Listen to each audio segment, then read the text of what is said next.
Misi, Iya, selamat siang Mbak. Silakan duduk. terima kasih. Mbak, perkenalkan, saya di sini Desa Fitri selaku ahli gizi yang bertugas hari ini. Maaf, dengan Mbak siapa ya?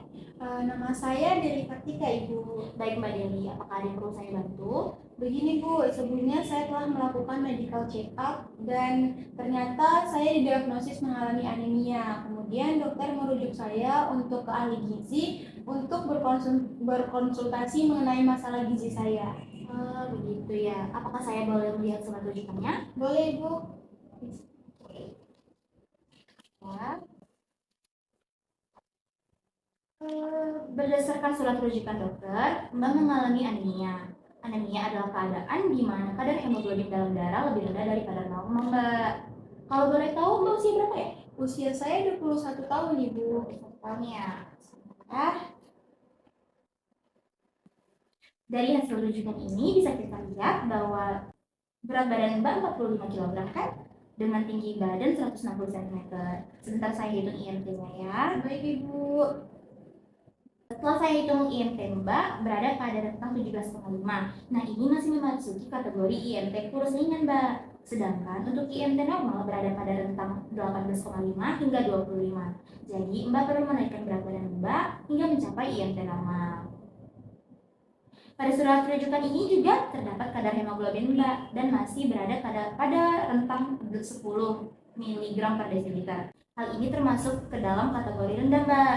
Sedangkan untuk kadar normalnya berada pada angka 12 sampai 15. Oleh karena itu, tujuan konseling gizi kali ini adalah untuk mendiskusikan perubahan pola makan mengikuti anjuran makan yang boleh dan tidak boleh serta jenis dan jumlah yang tepat untuk seorang yang anemia.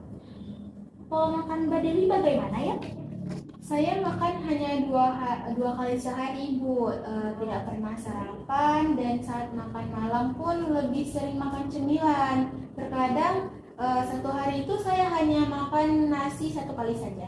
Oh, Mbak tidak pernah sarapan ya? Kalau boleh tahu kenapa Mbak? Saya tidak terbiasa sarapan saja, Ibu. Tidak terbiasa ya.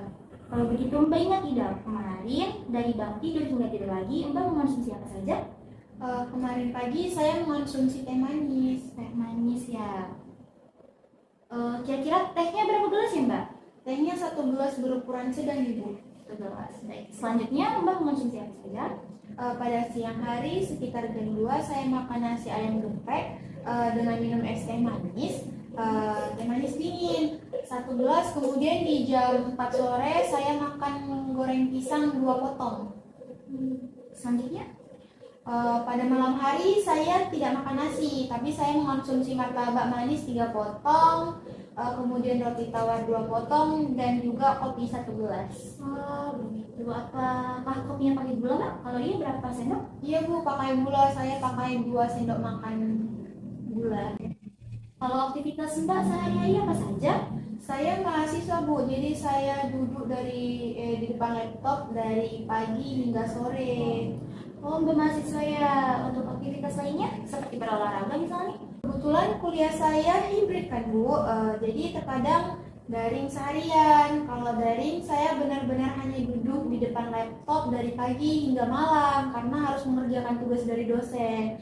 Nah, untuk aktivitas lainnya sekedar bersih-bersih kecil aja sih Bu di kosan, dan juga untuk olahraga saya tidak pernah Ibu.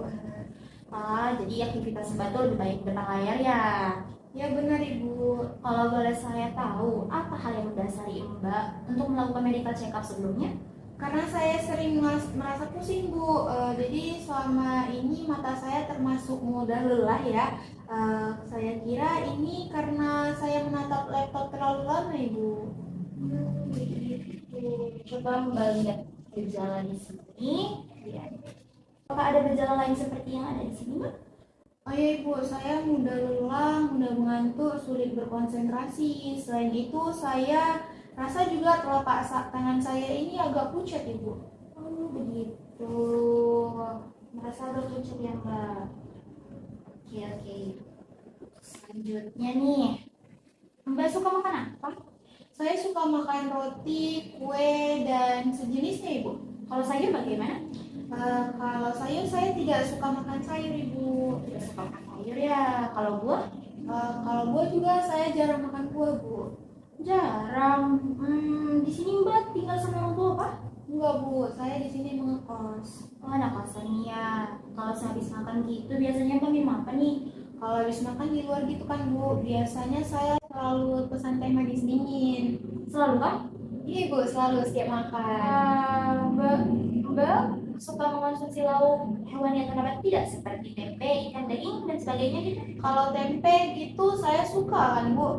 Tapi kalau ikan saya cuma suka beberapa jenis. Dan kalau untuk makanan daging, saya hanya makan daging ayam. Selama selain itu saya tidak makan. Oh, begitu. Dari yang telah Mbak sampaikan, ada beberapa hal yang mengarah ke penyakit anemia Mbak.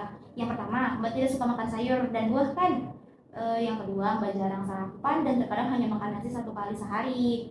Kemudian Mbak juga sering minum teh manis setelah makan dan juga tidak suka daging selain ayam. Selain itu Mbak juga pilih-pilih ikan.